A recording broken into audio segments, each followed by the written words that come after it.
여러분 안녕하세요. 네, 자 오늘은 건물공법의 기본이 되는 건축법 시간이 됩니다. 부동산 공법은 그 토지에 관한 공법에 해당하는 법률하고 또 건축물을 대상으로 하는 법률 이렇게 구성이 되어 있었고요.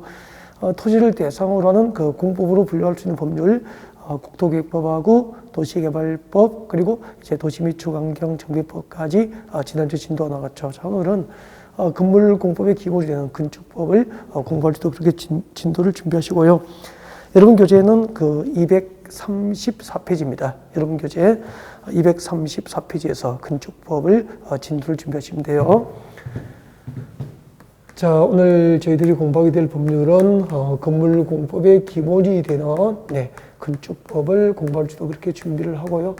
건축법은 그 다음 주에 공부하게 될 주택법과 그 동일하게 각각 7문제씩 출제가 되기 때문에 출제 비중이 대체로 높다라고 볼 수 있고요. 4문제까지는 쉬워요. 쉽기 때문에 4-5문제는 우리가 공부한 범위 내에서 대체로 좀 쉽게 점수를 받을 수 있는 그런 과목인 것 같고요. 한 2문제 정도는 작정하고 출제를 한다면 우리가 정답을 찾기가 쉽지 않은 그런 과목이 됩니다. 그래서 어떻게 보면 7문제 중에서 5문제, 4문제 내지 5문제는 우리가 공부한 범위 내에서 쉽게 맞출 수 있는 그런 법률이기 때문에 전략적인 과목이 되지 않을까 그런 생각이 듭니다. 자, 오늘 건축법에서는 일단 이 법이 규정한 용어 정의 그 가운데서 건축을 공부하기 위해서 꼭 필요한 그 용어라든지 그리고 매번 또 출제 가능성이 있는 용어 정의를 선택적으로 제가 설명드릴 수도 그렇게 준비를 하고요. 그 다음에 이제 오늘 가장 중점을 두어서 강의를 하게 될 부분이 이제 건축법의 적용 범위예요. 건축법의 적용 범위를 세 가지로 나눌 겁니다. 자, 건축법은 어떤 대상물에 대해서 적용이 될까라고 하는 건축법 적용 대상물. 자, 건축법에 적용을 받는 대상물이 일단은 3가지가 있습니다. 3가지. 여러분, 지나가는 자동차에 건축법 적용하지도 않죠. 또 어떤 사람이 술을 마시고 약주를 하고, 도로에 뛰어다닌다고 해서 건축법을 적용하지도 않죠. 도로, 경범죄 처벌법이라든지 도로교통법 등에서 이제 처벌을 받게 되겠죠. 그래서 그러면은 이 건축법은 어떤 대상물에 대해서 적용되느냐 하면은 첫 번째 건축법은 대지에 적용되는 법입니다. 대지에 적용되는 법이다. 그러면은 부동산 학개론에서 학문주로 정의하는 대지의 개념하고 그다음에 또 지난주에 공부했던 도시 및 주거환경 정비법에서 규정하는 대지의 개념 그리고 또 오늘 공부하게 될 건축법상 대지의 개념이 다 달라요. 그러면은 오늘은 건축법상 대지가 무엇인지, 건축법 적용하는 대지가 무엇인지를 오늘 공부하게 될 겁니다. 잠시 뒤에 같이 하기로 하고요. 그 다음에 또 건축법 적용을 받는 대상물은 건축물이 있습니다. 건축법은 건축물을 대상으로 적용하게 됩니다. 자, 근데 이 건축물은 모든 건축물이 건축법 적용을 받지는 않죠. 그래서 건축법 적용을 받는 건축물을 하고 그 다음에 또 건축법에 적용을 받지 않는 건축물로 구분해서 학습을 하게 됩니다. 잠시 뒤에 건축법 적용을 받는 건축물이 무엇인지를 중심으로 해서 개념을 정의할 수 있도록 그렇게 하고요. 출제가 자주 이루어집니다. 그 다음에 건축물은 3번째 공작물을 대상으로 적용되는 법입니다. 그래서 건축법 적용하는 대상물은 대지, 크게 3가지 대지, 건축물, 공작물을 공부하게 되고요. 가장 우리가 중점을 두어서 강의를 드리고 또 여러분이 학습을 해야 될 부분이 바로 건축법 적용을 받는 건축물하고 또 건축법 적용을 받지 않는 건축물을 구분하는 것이 가장 핵심이 될 겁니다. 일단 건축법은 어디에 적용되죠? 대지에 적용되는 법이고 건축물을 대상으로 적용하는 법이고 또 공작물에 대해서 적용을 하게 되는 법이다라고 하시면 되죠. 그다음에 건축법 적용 행위를 공부하게 돼요. 건축법의 적용 행위. 예를 들면은 건축주가 어떤 행위를 하면은 건축법 적용을 받게 될까라고 하는 거죠. 건축법 적용을 받는 행위는 크게 3가지로 구분해서 이제 우리가 학습을 하게 될 겁니다. 건축법은 첫 번째, 건축주가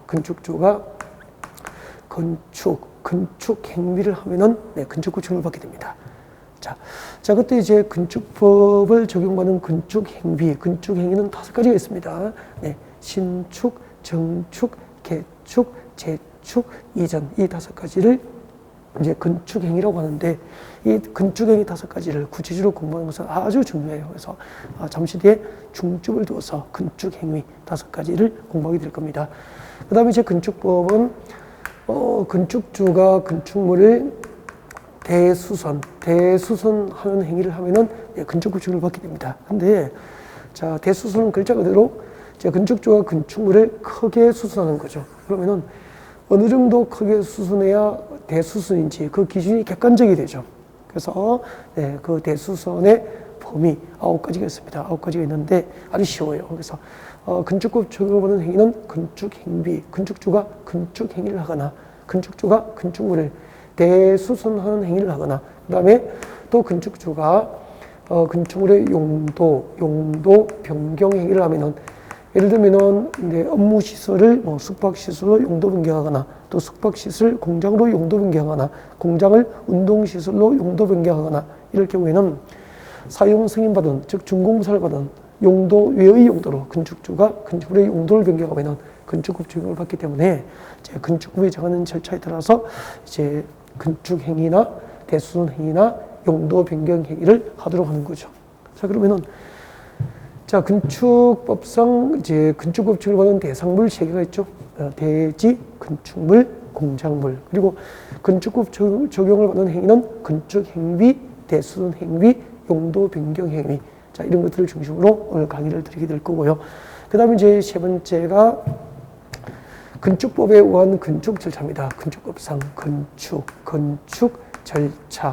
건축법에 의해서 건축물을 건축할 때는 어떤 과정을 통해서 이제 건축 허가를 신청하는지, 건축물을 건축하기 전 설계를 먼저 하겠죠. 건축 설계부터 이제 허가를 받고 착공 신고하고 그리고 또 공사가 이루어지게 되고 건축공사 끝나면은 준공검사를 받게 되는데 그 준공검사를 받기까지 과정, 건축물을 설계하는 것부터 또 준공검사를 받기까지 과정, 그 건축 절차에 대해서 학습을 하게 될 겁니다. 네. 그리고 또 이제 건축법에서 규정하고 있는 각종 제도들, 예를 들면은 건축선이라든지 건축선이라든지 그리고 건축 협정이라고 있습니다. 건축협정이라든지 그리고 또 시간이 있으면은 결합건축 등등을 공부하는 방법으로 오늘 진도를 준비할 수 있도록 그렇게 하겠습니다. 자, 건축법은 건축법이 규정한 용어에 관하여 공부하고 그리고 건축법 적용 범위를 공부하고 건축법이 규정하는 건축 과정, 건축 절차를 학습하고 그리고 건축선이라든지 건축협정이라든지 그리고 결합건축 등을 공부하는 방법으로 오늘 진도를 준비하기로 하고요. 자, 일단은 여러분 교재 그 234페이지를 보세요. 여러분 교재 234페이지 보면은 01번 건축법상 대지가 나와 있습니다. 자, 건축법상 대지가 무엇일까라고 하는 거죠. 자, 일단 일단 교재를 같이 한번 볼까요? 여러분 교재 234페이지 봅니다. 자, 대지란 공간 정보 구축 및 관리 등에 관한 법률에 따라서 자, 지금부터 밑줄 긋습니다. 각 필지로 나눈 토지를 밑줄 긋십시오. 자, 지금부터 이제 건축법 적용 대상물 첫 번째 대지를 공부합니다. 건축법 적용을 받는 대지가 무엇일까라고 하는 거죠. 자, 건축법상 대지가 무엇일까요? 자, 1번 원칙적으로 자, 대지라 하면 건축법상 대지라 하면 공간 정보 구축 및 관리에 관한 법률. 자, 제가 앞으로 공간 정보 구축 및 관리에 관한 법률상 그 대지에 대한 개념은 지적법으로 규정하고 있기 때문에 그냥 지적법상 하겠습니다. 자, 지적법상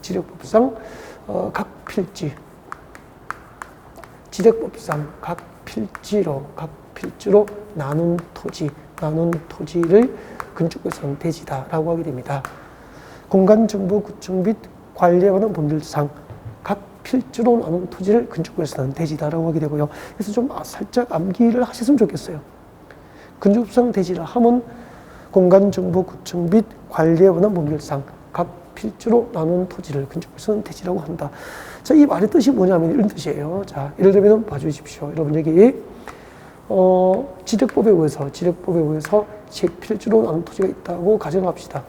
A 필지, B필지, C필지 이렇게 세 필지로 나눈 토지가 있다면은 이렇게 세 필지로 나눈 각각의 필지로 나눈 토지를 건축부에서는 각각의 대지로 보는 거예요. 예를 들면 A 필지로 나눈 부분, A 필지로 나눈 부분의 토지를 건축부에서는 하나의 대지로 봅니다. 그리고 B 필지로 나눈 부분의 토지도 건축부에서는 하나의 대지로 보고 C 필지로 나눈 부분의 토지도 건축법상 한 개의 대지가 되기 때문에 지력법상 각각의 필지로 나눈 토지는 건축법상 각각의 대지가 되는 거죠. 네, 그래서 자, 공간정보 구축 및 관리에 관한 법률상 각 필지로 나눈 토지가 건축법상 대지다라고 하는 말의 뜻은 곧 지력법상 한 필지, 한 개의 필지로 나눈 토지는 곧 건축법상 한 개의 대지가 된다라고 하는 일필지, 일대지 원칙을 말하는 거죠. 지력법상 한 개의 필지로 나눈 토지는 건축법상 한 개의 대지가 되기 때문에 만약에 지력법에 의해서 세 필지로 나눈 토지라면 건축법상 몇 개의 대지가 되는 거죠? 그렇죠. 세 개의 대지가 되는 거죠. 그래서 일필지, 일대지를 원칙으로 한다라고 기억하시면 돼요. 이렇게 일필지, 일대지 원칙에 대한 특례로서 여러분 교재 234페이지 하단에 보시면은 예외가 나와 있죠. 예외적으로 두 개 이상의 필지를 예외적으로 둘 이상 필지, 두 개 이상의 필지를 그럼 두 개 이상의 필지니까 원칙대로 하면은 네, 1필지, 1대지 원칙에 의해서 두 개의 대지가 되잖아요. 그죠? 근데 이 두 개 이상의 필지를 네, 특례로서 건축법상 1대지, 하나의 대지로 할 수 있는 토지가 6개가 있습니다. 6개가 있는데 그 중에서 한 두 가지 정도, 두세 가지 정도만 여러분에게 설명을 할 수 있도록 그렇게 하겠습니다. 네. 자, 여러분 교재 234페이지 왼쪽 하단에 보면은 두 개의 이상의 필지를 하나의 대지로 할 수 있는 경우가 동그라미 1번부터 6번까지 나와 있죠. 이것을 설명드릴 거예요. 자, 먼저 동그라미 1번 같이 보겠습니다. 이렇게 돼 있죠. 자, 하나의 건축물을 두 필지 이상에 걸쳐 건축하면은 그 건축물이 걸쳐서 건축된 필지를 합하여 건축부에서는 한 개의 대지로 본다. 그런 뜻입니다. 예를 들면은 잠깐만요. 여러분 봐주십시오. 여러분 여기 지력법상 A 필지와 B 필지로 나눈 토지가 있습니다. 그럼 몇 필지죠? 두 필지니까 원칙대로 하면 몇 개의 대지입니까? 각각의 필지가 건축법상 대지가 되기 때문에 두 필지로 나눈 토지는 두 개의 대지가 되는 게 원칙이잖아요. 근데 이렇게 두 개의 생의 필지에다가 하나의 건축물을 걸쳐서 건축해버리면은 이 건축물이 걸쳐서 건축된 A 필지와 B 필지를 합하여 건축부에서는 몇 개의 대지로 봅니까? 그렇죠. 하나의 대지로 본다. 이런 얘기죠.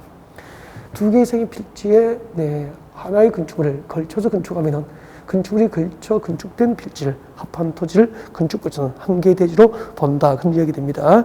자, 그 다음에 자 2번 같이 봅니다. 2번. 자, 지력법상 합병이 불가능한 경우. 나중에 여러분 이제 그 공시법 시간에 등기법하고 지력법을 공부하게 되고요. 지력법 시간에 배우게 될 거예요. 자, 지력법상 합병을 할 수 없는 토지가 있습니다. 지력법상 합병할 수 없는 토지가 있어요. 한 5개 정도가 지력법에 규정이 되어 있는데 그 중에서 3가지입니다. 지력법상 합병할 수 없는 토지 가운데서 자, 지번 부여 지역이 다릅니다. 지번 부여 지역이 다르면 합병할 수 없도록 규정되어 있죠. 그리고 도면 축척이 서로 다를 경우에도 지력법상 합병할 수 없습니다.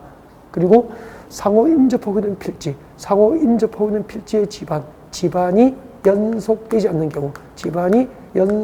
않는 경우에도 합병할 수 없도록 규정되어 있죠. 이렇게 지력법에 따라서 합병할 수 없는 토지 가운데서 지번 부여 지역이 다르거나 도면의 축척이 서로 다르거나 지반이 연속되지 않는 경우의 토지를 합한 토지를 건축부에서는 몇 개 대지로 보죠? 하나의 대지로 본다는 거죠.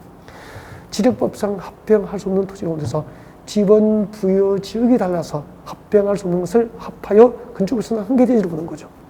지력법상 합병할 수 없는 토지 가운데서 자, 도면 축척이 다른 경우의 토지는 합병할 수 없지만 합한 토지를 건축법상 한 개 대지로 보는 거죠. 자, 지력법상 합병할 수 없는 토지 가운데서 자, 인접하고 있는 필지의 지반이 연속되지 않는 경우의 토지는 합병할 수 없지만 집안이 연속되지 아니하여서 합병할 수 없는 토지를, 합한 토지를 건축으로서는 한계의 대지로 볼 수 있다는 거예요. 자, 이것은 나중에 지적법을 공부하고 나면 좀 더 명확하게 이해가 되겠죠. 그래서 일단은 처음에는 가벼운 마음으로 한번 들었으면 좋겠습니다. 그 다음에 3번까지 설명할게요. 세 번째. 자, 이것은 이제 우리 국토교육에서 배웠죠. 자, 도시군 계획시설이에요. 도시군 계획시설. 자, 여러분 도시군 계획시설 하면은 뭐 도로라든지 지하철, 공원, 학교, 종합운동장, 한강대교 등이 전부 도시군 계획시설이고, 이 도시군 계획시설이 설치된 도시군 계획시설에 해당하는 건축물이 설치된 일단의 토지, 도시군 계획시설에 해당하는 건축물이 건축된 일단의 토지는 투표지상이어도 한계의 대지로 건축으로서는 인정을 한다는 얘기입니다. 예를 들면은 자, 고척동에는 그 야구 돔 경기장이죠. 야구 돔 경기장. 서울의 고척동에는 야구 돔 경기장은 대표적으로 서울시 도시군 계획시설이고, 그 규모로 봐서 고척동에는 그 야구 경기장, 돔 경기장은 그 규모로 봐서 그 지력법상 두 필지 이상이지만 그 야구 돔 경기장 설치가 결정 고시된 그 일단의 토지는 두 필지 이상이어도 특례로서 건축으로서는 몇 개의 대지로 보죠? 하나의 대지로 인정해 주게 되는 거죠.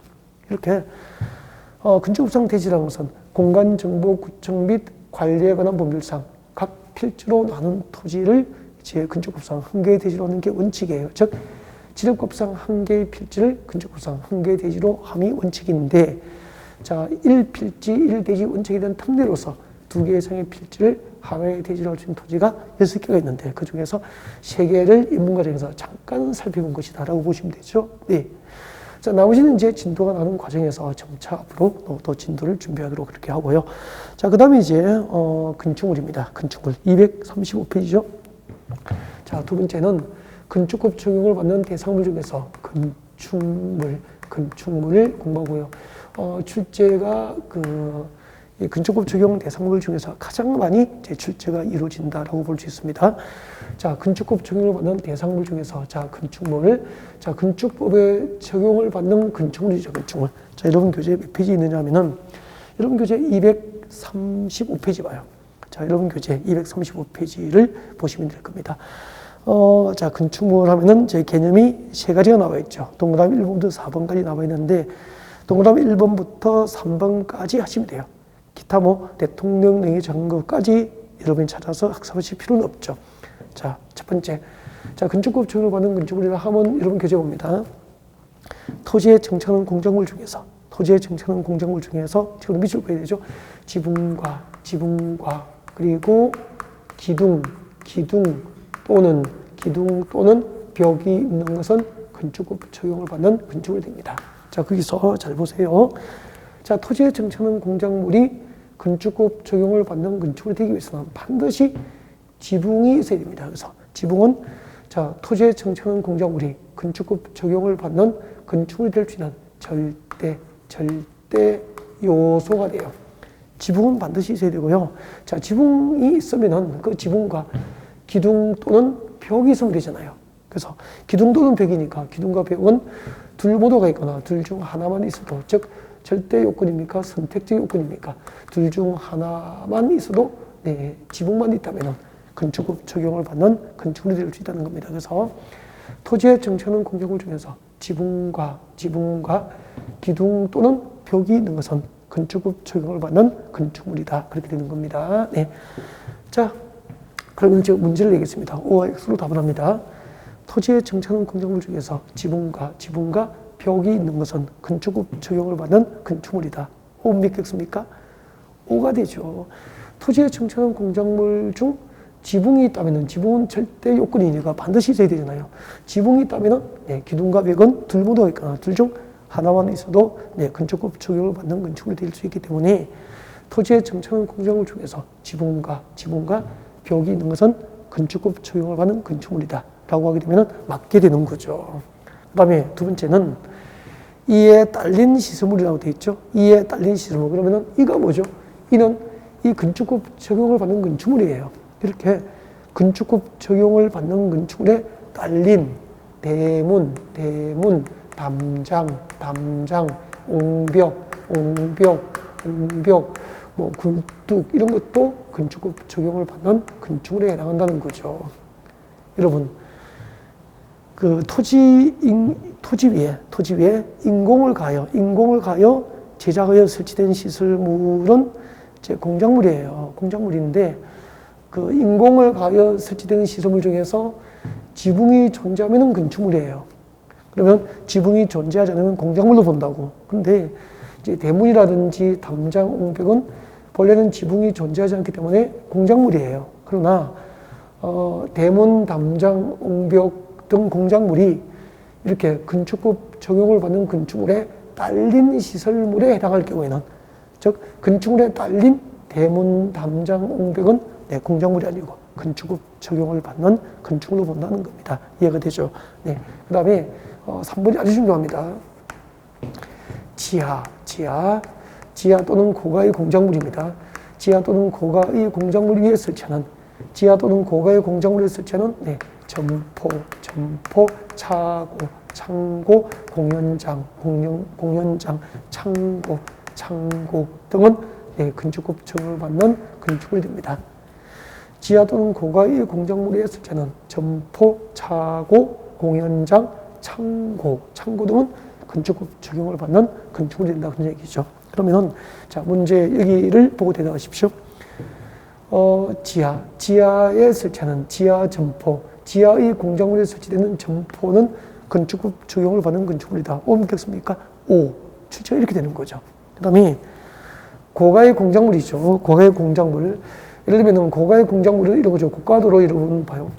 서울의 그 내부 순환 고속도로는 그 고가도로 구간이 많잖아요. 그죠? 이제 고가도로 구간이 이렇게 많을 텐데, 개울체 그 제설 장비 등을 넣어두기 위해서 고가도로 옆에 보면은 이렇게 고가도로 주변에 이렇게 옆에 이렇게 가끔 창고 같은 건물이 있을 수도 있잖아요. 그죠? 그러면은 이것은 대지에 설치되어 있습니까? 고가의 공작물 위에 설치되어 있습니까? 고가의 공작물 위에 설치된 창고잖아요. 그죠? 그래서 이렇게 대지가 아니고 고가의 공작물 위에 설치된 점포, 차고, 공연장, 창고도 건축법 적용을 받는 건축물로 한다는 거예요. 그래서 자 건축법 적용을 받는 건축물이란 이거 3개, 동그라미 1번부터 3번 중 한 개 해당하면은, 이 동그라미 1번부터 3번 중 하나에 해당하면은 그것을 건축법 적용을 받는, 건축법에 적용을 받는 건축물로 하는 거예요. 아셨죠? 자, 지금까지 자 건축법 적용을 받는 건축물 3가지를 설명을 드렸습니다. 이거 진짜 많이 반복하셔야 되고요. 거의 뭐 책 보지 않고 이게 익숙하게 나올 수 있도록 반복을 좀 하셔야 됩니다.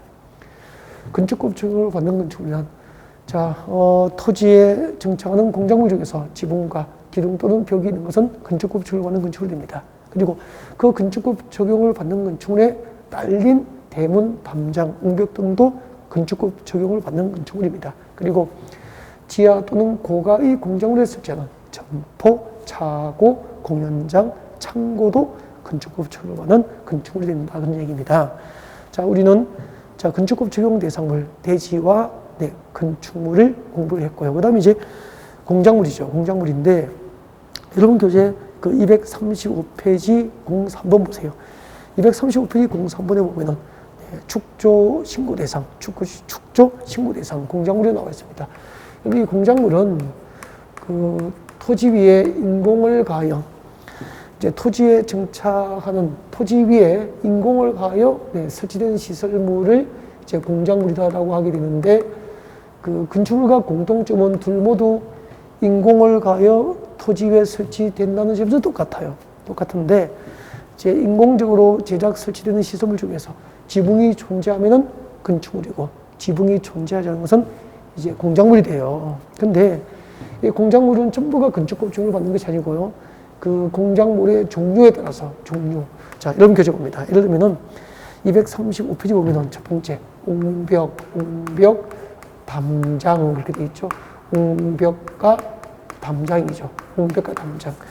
옹벽과 담장은 인공적으로 설치된 시설물, 공작물 맞고요. 그 다음에 지붕이 있습니까? 없습니까? 없죠. 없으니까 이제 공작물인데, 이 옹벽과 담장은 전부 건축급증을 받는 게 아니고요. 그 옹벽과 담장은 2m를 넘는 것. 2m를 넘는 거죠.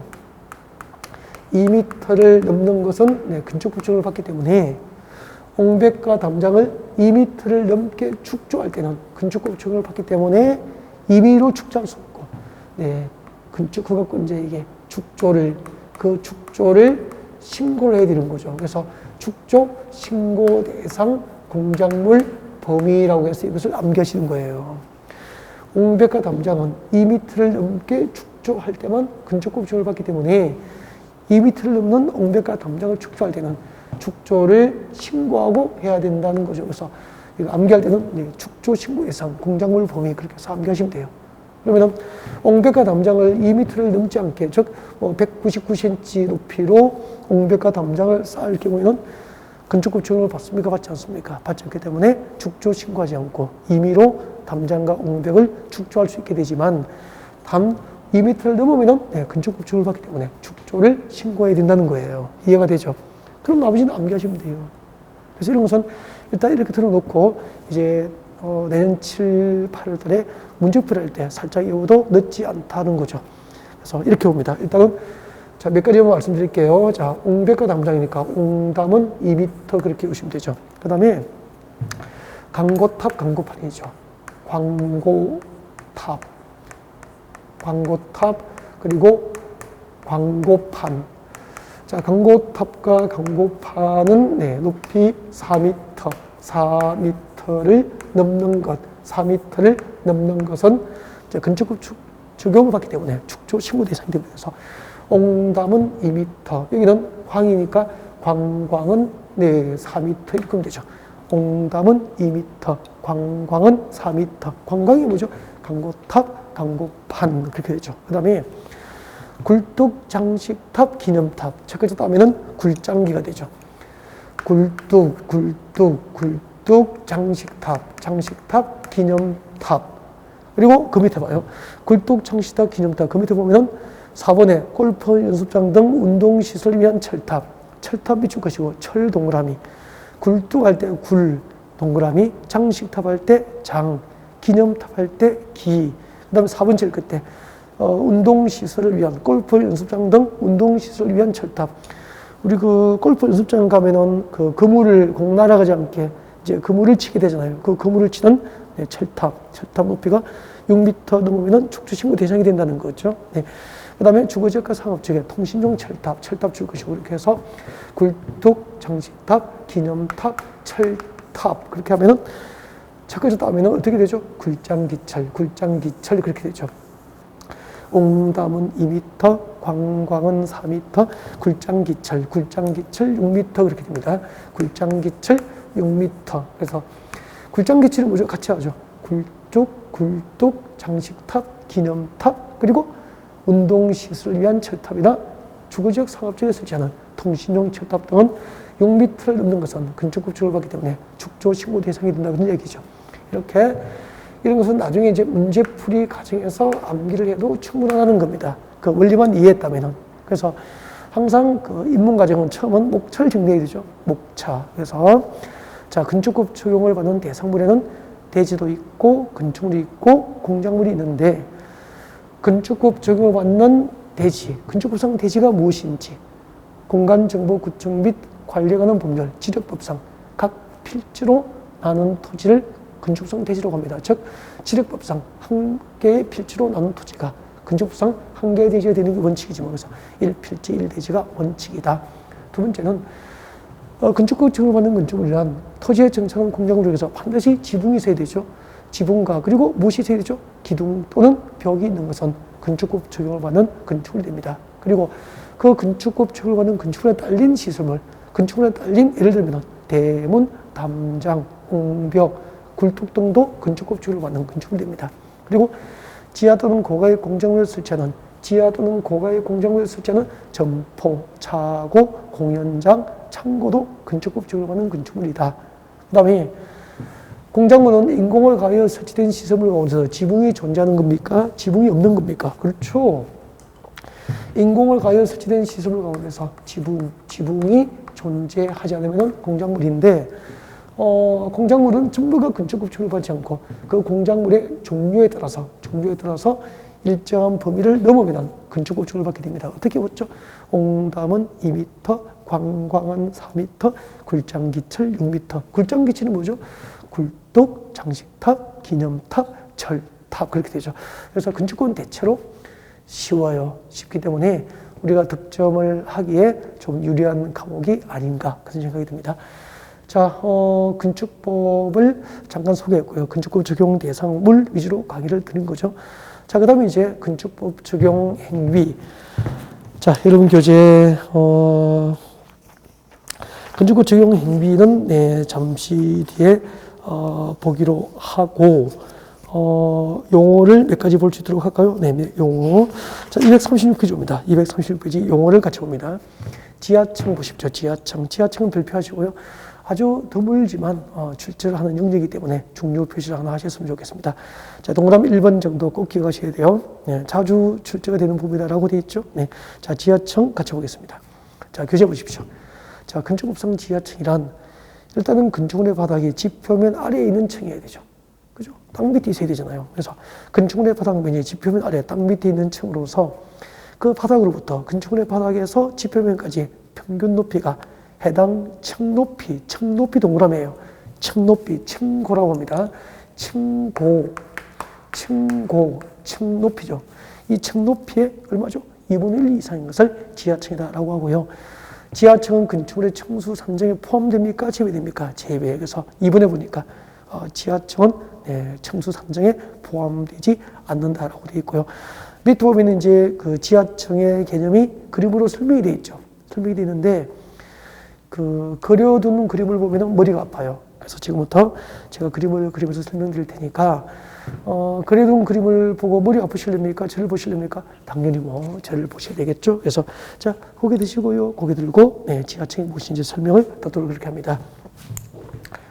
자, 건축법상 지하층이 무엇일까요? 라고 하는 거죠. 네, 지하층.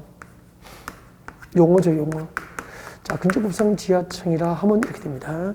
여기 지하층. 여기가 건축물의 바닥면입니다. 바닥면, 건축물의 바닥면이고 이 부분이 지표면이에요. 그리고 여기는 이제 천장 부분입니다. 네, 천장 부분이고 자, 이렇게 되어 있으면 잘 보세요. 네. 자, 2층이 지하층이 되려면은 일단은 건축물의 바닥면이 땅 밑에 지표면 아래에 있어야 되잖아요. 그죠? 이 건축물의 바닥면으로부터 지표면까지 평균 높이, 이 높이를 말하는 거죠. 자, 2층이 지하층이 되려면 건축물의 바닥면으로부터 지표면까지의 평균 높이가, 이 높이가 해당 층 높이가 어떻게 되냐면 잘 보세요. 층 높이는 이거 중요해요. 방의 바닥 구조체. 지금 여러분이 그 발을 두고 있는 부분이 방의 바닥 구조체 밑면이잖아요. 방의 바닥 구조체 밑면으로부터 위층 바닥 구조체 밑면까지 높이, 이것을 층고라고 합니다. 층 높이라고 하죠. 라지 H라고 할게요. 라지 H. 네.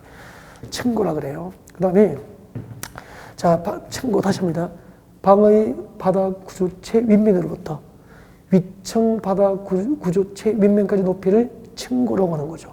그러면 만약에 여러분이 아파트 15층에 살고 있으면 15층 바닥 구조체 밑면으로부터 16층 바닥 구조체 밑면까지 높이를 뭐라고 하죠? 층고라 그래요.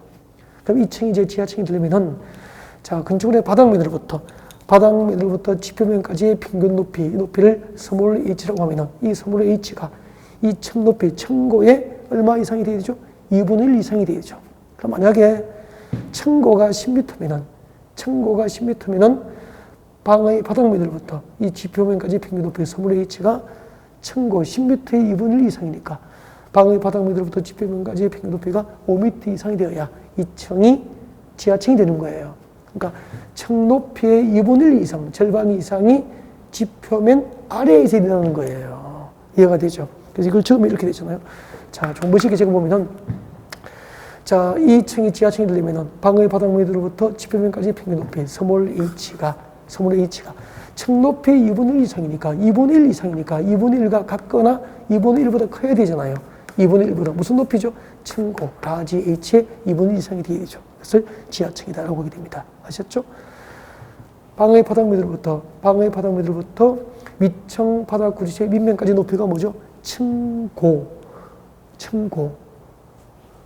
방의 바닥 미들부터 지표면까지의 평균 높이 서물의 위치가 층고의 2분의 1 이상이면 그 2층을 지하층이다라고 하게 됩니다. 네.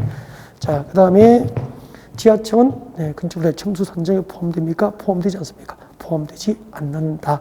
아시겠죠? 네. 그 다음에 이제 그 05번 236페이지 건폐가 용적률, 연면적 등은 우리가 이미 이제 국토개혁에서 용적률 등을 할 때 건폐가 용적률의 개념이라든지 연면적 개념은 이미 학습을 다 하셨습니다. 그래서 236페이지, 237페이지 용어 건폐가 용적률은 별도로 건축에서 설명을 하지 않습니다. 그 다음에 책장을 넘겨서 다중이용 건축물 나와 있죠. 다중이용 건축물은 가끔 출제가 되기도 해요. 가끔 출제가 되기도 하는데 아직까지는 공부를 안 해도 될 것 같습니다. 네, 자 참고만 일단 해두시고요. 그리고 뭐 준다중이용 건축물이나 특수구조 건축물은 거의 뭐 출제가 없다라고 보시면 돼요. 참고하시면 될 것 같고요. 그다음에 이제 241페이지 오셔서 오늘 우리가 중점을 두어서 좀 공부를 해야 될 부분이 이 부분이 아닌가라는 생각입니다. 네. 자, 건축법 적용 대상 행위입니다. 아까 그 건축법 적용 대상물 하면 네 가지가 있었잖아요. 건축법 적용 대상물 하면은 대지, 건축물, 공작물.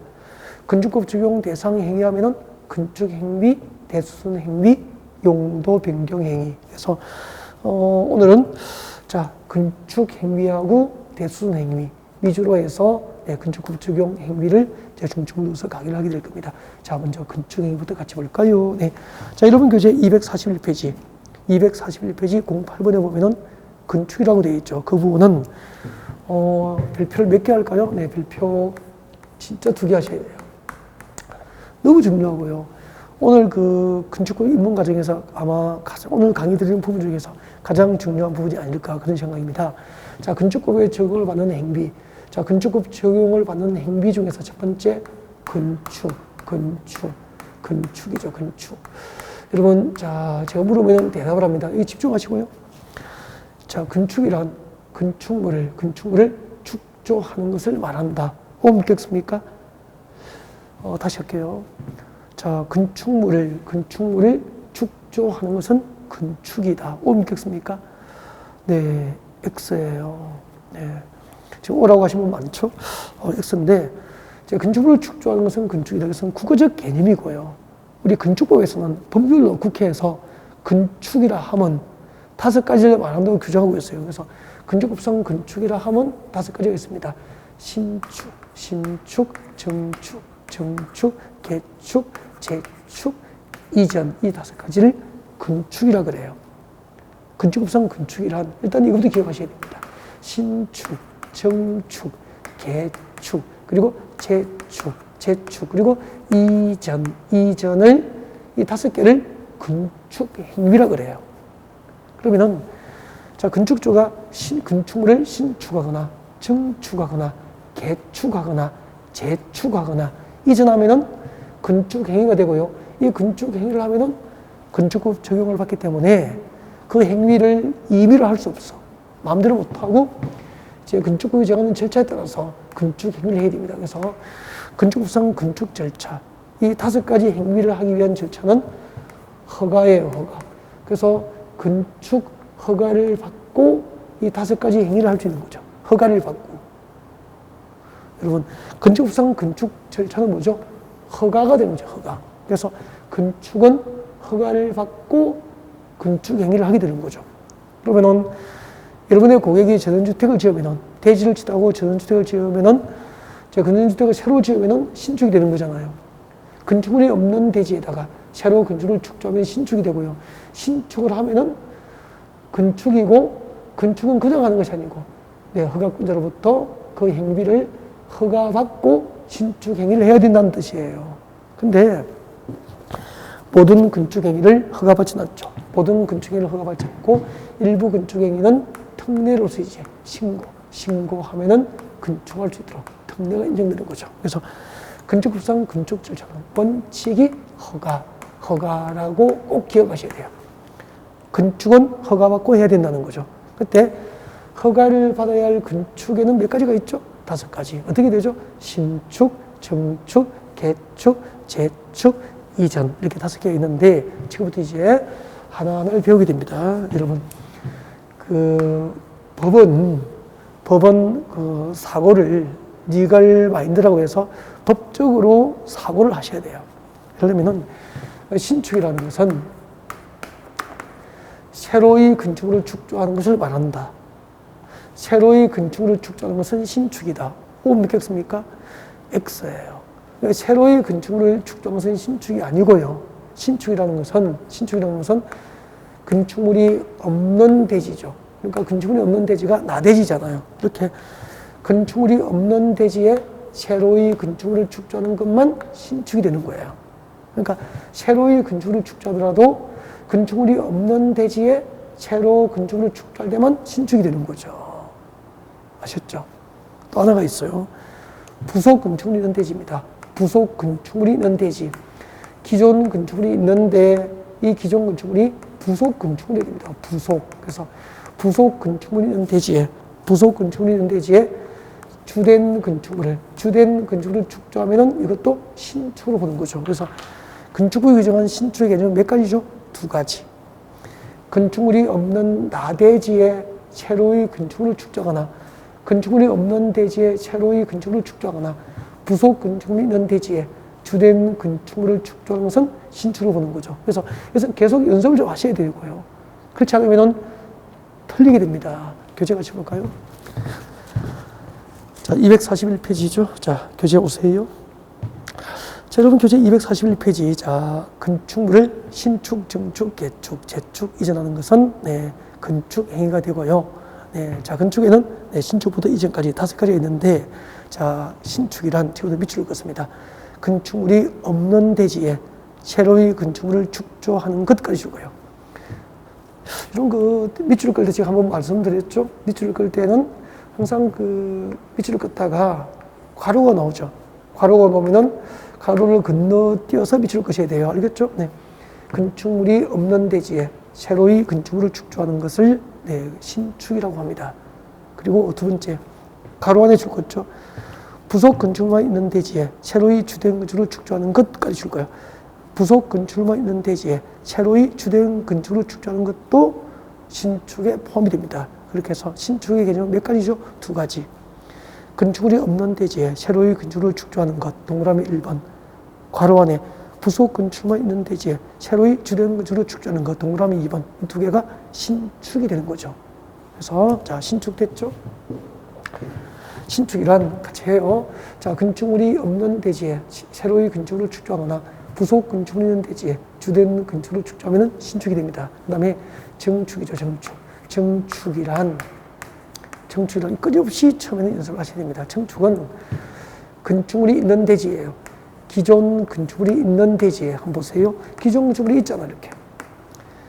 이 기존 건축물이 있는 대지에다가 새로이 건축물을 축조해서 기존 건축물이 있는 대지에 새로이 건축물을 축조해서 이만큼 건축 면적이 커졌잖아요. 이렇게 해서 기존 건축물이 있는 대지에서 자, 새로이 건축물을 축조해서 건축 면적이 증가되거나 연면적이 증가되거나, 여러분 연면적은 배웠죠? 우리 국토교육법상 용적률을 할 때 배웠습니다. 연면적이란 하나의 건축물의 각 층별 바닥 면적의 합계를 연면적이라고 하죠. 자, 증축이란 자, 기존 건축물이 있는 대지에서 건축 면적이 증가되거나 연면적이 증가되거나 또 층수 또는 높이, 층수 또는 높이의 증가가 있는 것을 증축이라고 그래요. 그래서 이 4개를 외워야 됩니다. 건축물이 있는 대지에서 건축 면적이 증가되거나 연면적이 증가되거나 층수 또는 높이 이 넷 중 하나 이상이 증가되어야 할 것을 증축이라고 합니다. 건축물이 있는 대지에서 건축물을 축조해서 건축 면적이 증가되거나 연면적이 증가되거나 층수 또는 높이의 증가가 있어야 이것을 증축이라고 합니다. 그래서 신축과 증축의 가장 큰 차이가 뭘까요? 가장 큰 차이는 건축물이 없는 대지, 즉 나대지의 건축물을 축조하는 것은 신축이고요. 건축물이 있는 대지에 건축을 축조해서 건축 면적 등의 증가가 있으면 정축이야. 그래서 없는 대지에 축조한 것은 신축이고, 있는 대지, 건축물이 있는 대지에 건축물 축조가 이루어져서 건축 면적 등의 증가가 있으면 정축이 되는 거죠. 단, 기존 건축물이 부속 건축물인데 주되는 건축물을 축조하면 정축으로 보지 않고 법상 신축으로 본다는 거죠. 부속 건축물이 있는 대지에, 부속 건축물이 있는 대지에 주되어 있는 건축물 축조는 신축입니까? 정축입니까? 신축으로 본다는 거죠. 이해가 되죠? 그래서 자, 이런 교재 정축고입니다. 241페이지. 기존 건축물이 있는 대지, 있는 대지가 핵심이죠. 있는 대지 동그라미 하시고요. 저 위에 신축은 건축물이 없는 대지, 없는 대지 동그라미 하시고, 없는 대지에 축조하는 게 신축, 있는 대지에 축조하는 게 정축이 되는 거죠. 정축. 기존 건축물이 있는 대지에서 건축물의 건축 면적, 줄 것이고, 연면적, 층수 또는 높이가 미주겠죠. 건축 면적, 연면적, 층수 또는 높이를 늘리는 것을 정축이라고 그러죠. 연면적이 뭐죠? 연면적이란 하나의 건축물의 각 층별 바닥 면적, 건축물의 각 층별 바닥 면적의 합계죠. 하나의 건축물의 각 층별 바닥 면적 합계를 연면적이다라고 하게 됩니다. 우리가 국토교육법상 용적률 할 때 다 배운 거죠. 그 다음에 개축입니다. 개축은 기존 건축물 전부나 일부를 철거하고, 철거 동그라미입니다. 기존 건축물 전부 또는 일부를 철거하고, 철거 동그라미. 근데 철거는 자연적 철거입니까? 인위적 철거입니까? 인위적.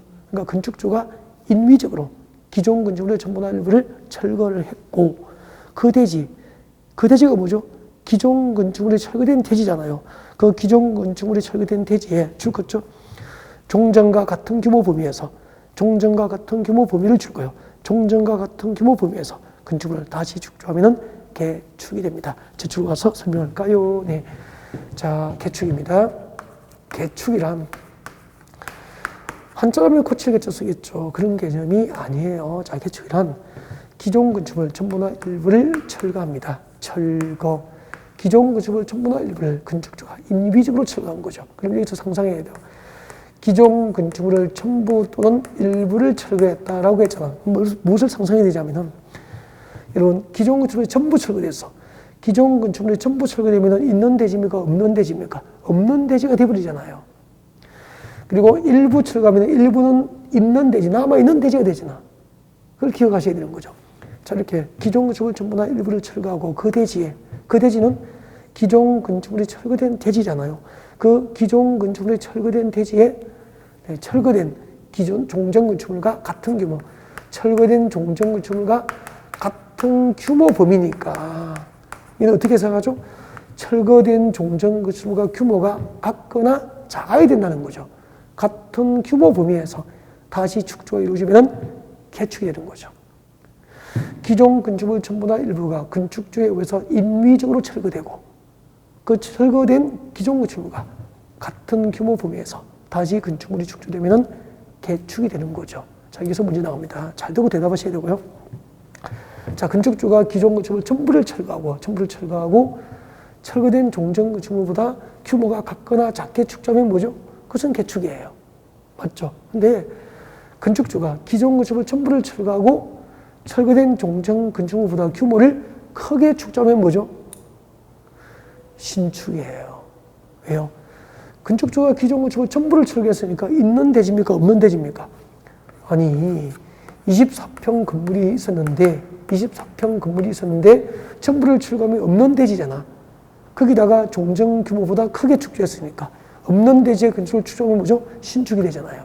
그래서 기존 건축물 전부를 철거하고 철거된 종전 건축물과 같은 규모 범위에서 다시 축조하면 개축이지만, 기존 건축물 전부를 철거하고 종전 규모보다 크게 축조하면 무엇이 되는 거죠? 신축이 되는 거예요. 그 다음에 기존 건축물 일부를 철거하고 종전과 같은 규모 범위에서 축조하면 개축이지만, 일부 철거하고 종전 규모보다 크게 축조하면 뭐죠? 정축이 되죠. 아니, 여러분, 여기 24평 건물이 있었어. 24평 건물이 있었는데 24평이에요. 24평 건축물이 있었는데 일부 철거 12평만 철거하면 12평이 남아있잖아요. 거기다가 종전 규모보다 더 크게 축조를 해버리면은 있는 대지의 건축물의 높이, 청수, 건축 면적 등이 증가되면 뭐죠? 정축이 돼버리잖아요. 그래서 전부 철거하고 종전 규모보다 크게 축조하면은 신축. 일부 철거하고 종전 규모보다 크게 축조하면 뭐죠? 정축. 전부 또는 일부 철거하고 종전과 같은 규모 범위에서 다시 축조하면은 뭐죠? 개축. 그렇게 되는 거죠. 이해가 되죠? 이 부분을 못하면은 나중에 실제 시험에서 정답을 찾아갈 수 없게 되거든요. 그래서 이런 부분은 좀 반복적으로 설명을 듣고 이해를 꼭 할 수 있도록 그렇게 하셨으면 좋겠습니다. 그 다음에, 자, 재축을 읽어드립니다. 재축이란 천재지변 기타 재로 건축물이 멸실됐을 때, 멸실 동그라미 합니다. 천재지변 기타 재해에 의해서 멸실된 건축물에 대해서 법령상 요건을 갖춰서 개축에 해당하는 행위를 하는 것을 재축이다라고 하게 됩니다. 네, 자 그러면 재축은 설명하면 이렇게 되겠죠. 자, 재축이란 건축물을 다시 축조한다 그런 구구적 개념이 아니고요. 재축이란 일단은 기존 건축물 전부나 일부, 기존 건축물 전부 또는 일부가 자연재해로 멸실된 대지에서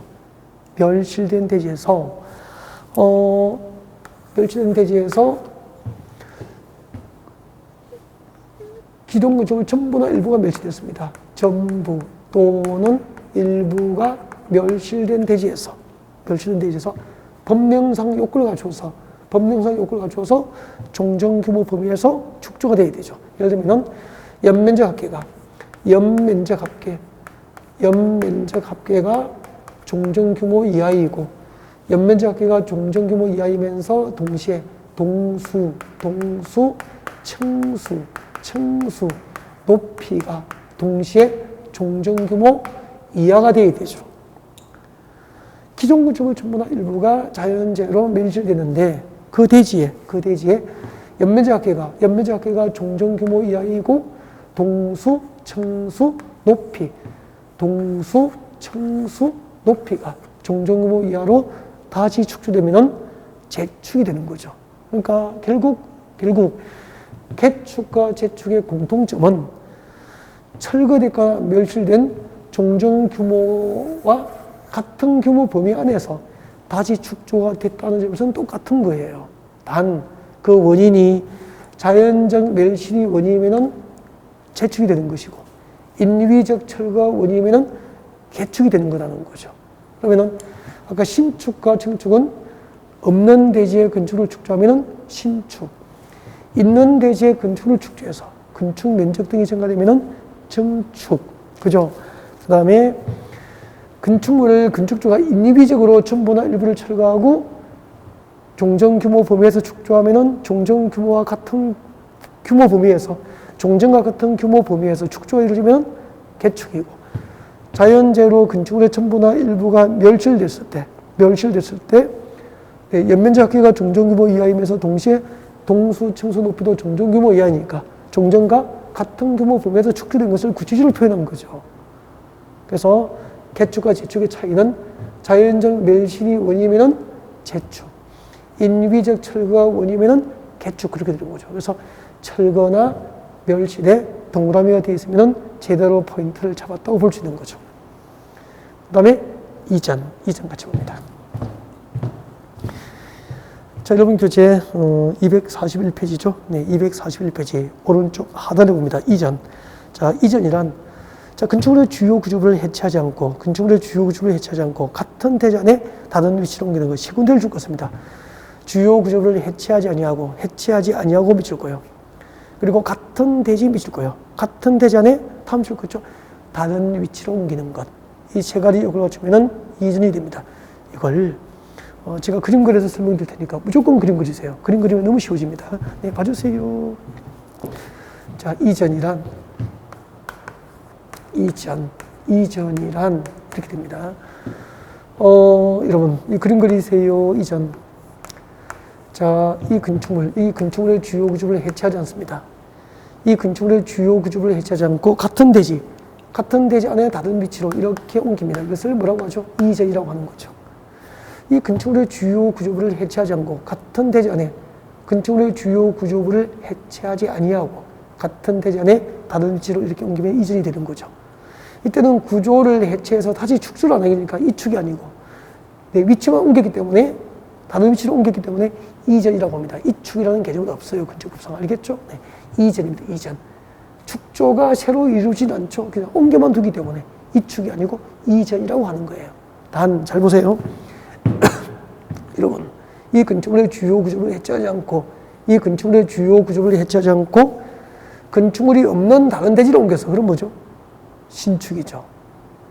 그죠? 이 건축물의 주요 구조를 해체하지 않고 건축물이 없는 다른 대지로 옮겼다고. 여기 보세요. 여기 보시면은 건축물이 있습니까? 없습니까? 없잖아. 같은 대지입니까? 다른 대지입니까? 다른 대지입니까? 다른 대지잖아요. 이 건축물의 주요 구조를 해체하지 않고 건축물이 없는 다른 대지를 이렇게 옮기면은 건축물이 없는 대지에 건축물 축점이 뭐죠? 신축이잖아요. 건축물의 주요 구조를 해체하지 않고 같은 대지 안에 다른 위치를 옮기면 이전. 건축물의 주요 구조를 해체하지 않고 건축물이 없는 다른 대지를 옮기면 신축. 기존 건축물이 있는 대지였다면은 정축이 되죠. 건축물이 있는 대지에서 건축 면적등이 증가되면 정축이니까. 이해가 되죠? 세 가지 대답해 보세요. 여러분, 저 눈을 보고 건축물의 주요 구조를 해체하지 않고 같은 대지 안에 다른 위치를 옮겼어. 뭐죠? 이전. 건축물의 주요 구조를 해체하지 않고 건축물이 없는 다른 대지를 옮겼어. 뭐죠? 신축. 건축물의 주요 구조를 해체하지 않고 건축물이 있는 다른 대지를 옮기면 뭐죠? 그렇죠. 정축. 그렇게 되는 거죠. 이렇게 이전, 재축, 개축, 정축, 신축 이 5개를 무엇이라고 하죠? 건축행위라고 합니다.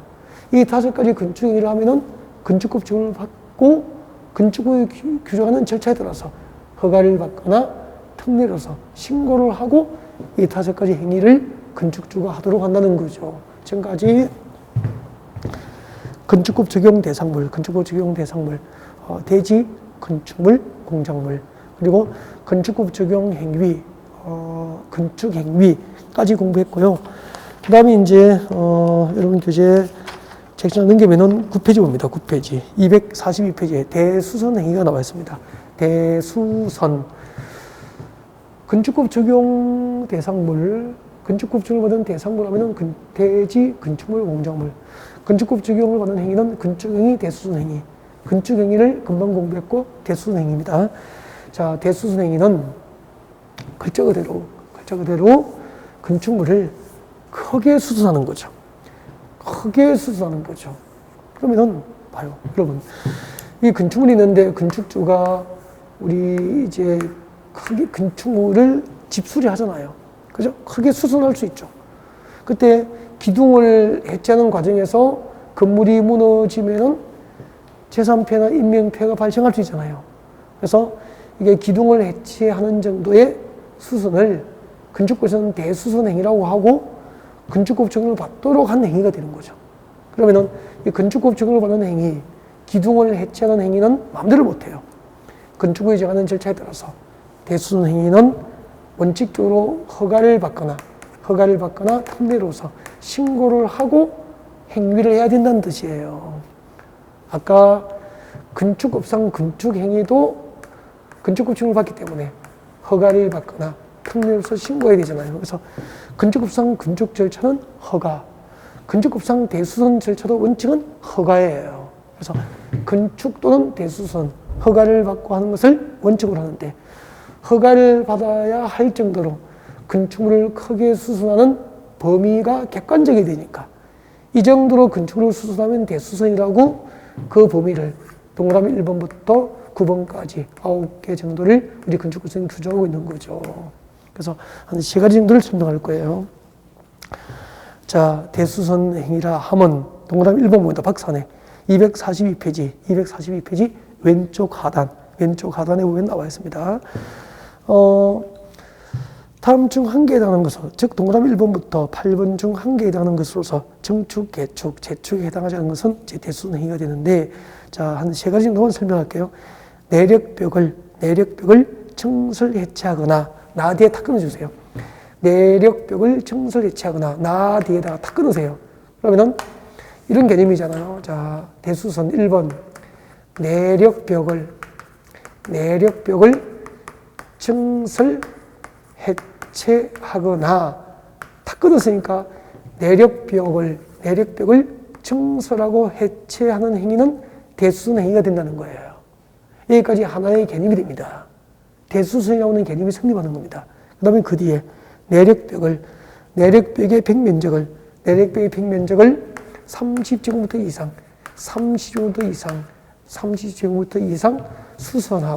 수선하고 변경하는 행위도 대수선 행위가 되는 거죠. 그러면은 내력벽을 수선하고 변경할 때는 얼마죠? 30제곱미터 이상을 수선하고 변경해야 대수선 행위라고 보는 거죠. 그러면은 내력벽의 벽면적을 20제곱미터 수선하면은 대수선이다. 오 믿겠습니까? X. 내력벽의 벽면적을 30제곱미터 이상 수선하고 변경해야 대수선이고, 내력벽의 벽면적을 20제곱미터 수선하면은 대수선이 아니고 일반적인 수선행위가 되고요. 일반적인 수선행위는 근접곱증을 안 받기 때문에 임의로 근접증을 할 수 있다는 뜻이에요. 단 수선 면적은 30제곱미터 이상이지만 내력벽을 청설하고 해체할 때는 이 30제곱미터와 관계가 없어요. 그래서 청설 해체를 하면은 10제곱미터를 하든 20제곱미터를 청설 해체하든 5제곱미터를 청설 해체하든 전부 근접곱상 대수선이라고 본다는 거예요. 내력벽을 청설하고 해체하면은 그 면적 규모와 상관없이 전부 대수선이 돼요. 그럼 시험에 이렇게 나온다고. 5와 X로 답을 합니다. 내력벽의 벽면적 10제곱미터를 해체하는 것은 대수선이다. 5 믿겠습니까? 5가 되는 거예요. 단 내력벽의 벽면적을 수선하고 변경할 때만 얼마 이상이 돼야 되죠? 30제곱미터 이상을 수선 변경의 대수선이고, 청설 해체는 이 30과는 아무 상관이 없이 5제곱미터를 하든 10제곱미터를 청설 해체하든 20제곱미터를 청설 해체하든 전부 대수선이 되는 거예요. 아셨죠? 그 다음에 근데 이제 내력벽이 뭘까요? 이제 이런 단어 시험은 안 나와요. 안 나오는데 또 궁금할 수 있으니까 인문 가르치니까 설명드려야 되죠. 자, 이 내자가 견딜 내자를 씁니다. 우리 그 학교 다닐 때 인내할 때 견딜 내자, 참을 인자에 견딜 내자가 되잖아요. 참고 견디는 뜻이나 인내가. 그리고 힘내역이 되는 거죠. 그러면은 자, 내력벽이라는 것은 벽인데 견딜 수 있는 힘 있는 벽이죠. 그러니까 무슨 말이냐면은 한번 봐요. 여러분 이게 건축물의 기둥이잖아요. 기둥과 기둥을 이어주는 게 뭐죠? 이게 이제 기둥이고, 이 기둥과 기둥을 이어주는 게 뭐죠? 보라고 해요. 대들보. 이제 기둥과 기둥을 위에서 이렇게 연결해 주는 것을 이제 보라 그러고요. 건축물의 가장 중심이 되는 기둥 두 개를 이어주면 대들보가 되는 거죠. 그 다음에 지붕을 얹기 위해서 석가래와 같은 구조물을 놓게 됩니다. 이것을 지붕틀이라고 그래요. 지붕을 얹기 위한 구조물이죠. 지붕틀. 그 위에다가 석가래 위에다가 이렇게 지붕을 얹게 되죠. 이게 지붕이 되는 거죠. 그러면은 이 보 아래에 기둥과 기둥 사이에 이제 건축물에 벽을 쌓게 되잖아요. 벽을 쌓게 되는데 이 벽은 두 가지가 있는 거죠. 이렇게 철근 들어가는 콘크리트 구조로 된 단단한 벽은 보나 지붕을 받칠 수 있는, 견딜 수 있는 힘 있는 벽이라고 해서 콘크리트 구조로 된 단단한 벽을 내력벽이라고 하고, 그냥 그 강의실을 구분하기 위해서 공간만 구분한 칸막이 벽은 이제 비내력벽이 되는 거죠. 그래서 벽은 내력벽과 비내력벽이 있고, 내력벽을 청설 해체하면 대수선이고, 내력벽의 벽면적을 30제곱미터 이상 수선 변경하는 것도 근접곱상 대수선 행위라고 보아서 허가를 받거나 신고하도록 한다. 그런 뜻이에요. 이해가 되죠? 그 다음에 이제 나머지 기둥을 청설 해체하면 대수선이죠. 두 번째, 기둥을 청설 해체하면 대수선이에요. 자, 건축물의 기둥을 청설 해체하면 대수선이니까 여기까지 하나 끝나는 거죠. 기둥을 청설하고 해체하는 행위는 그 개수하고 상관없이 대수선 행위라고 보는 거죠. 그런데 기둥을 3개 이상 수선하고 변경하는 것도 대수선 행위가 되는 거죠. 그러니까 기둥을 수선하고 변경할 때 몇 개 이상? 3개 이상. 증설 해체는 개수와 상관없이 전부 대수선 행위가 되는 거죠. 그러면 문제 되겠습니다. 기둥을 2개 해체하면 대수선이다. 오면 됐습니까? 오. 수선 변경만 3개 이상을 원한다니까. 이제 구분하시겠죠. 그래서 앞으로 이렇게 하셔야 돼요. 증설하고 해체라는 단어만 들어가면 무조건 대수선이 맞다고 해야 될 정도로 뒤에 증설 해체는 뒤에 30제곱미터나 3개 이 숫자하고 관계가 없다는 것을 보셔야 돼요. 그 다음에 하나만 더 할까요? 보. 보를 증설 해체면 대수선이고 그 보를 3개 이상 수선 변경하는 행위도 대수선 행위라고 보게 됩니다. 자, 지금까지 우리는 건축법상 용어 정의에 관한 사항하고 그리고 건축법 적용 범위에서 건축법 적용을 받는 대상물 3가지를 배웠죠. 대지, 건축물, 공작물. 그리고 건축법 적용을 받는 행위는 건축행위, 대수선 행위. 건축행위는 몇 개가 있죠? 5개. 대수선 행위 3개 등등을 배우게 된 거죠. 자, 잠시 휴식하고 또 도로 등 용어 정의와 관련된 부분하고 그 다음에 또 건축 절차 관련된 부분을 공부할 수 있도록 준비를 하겠습니다. 네.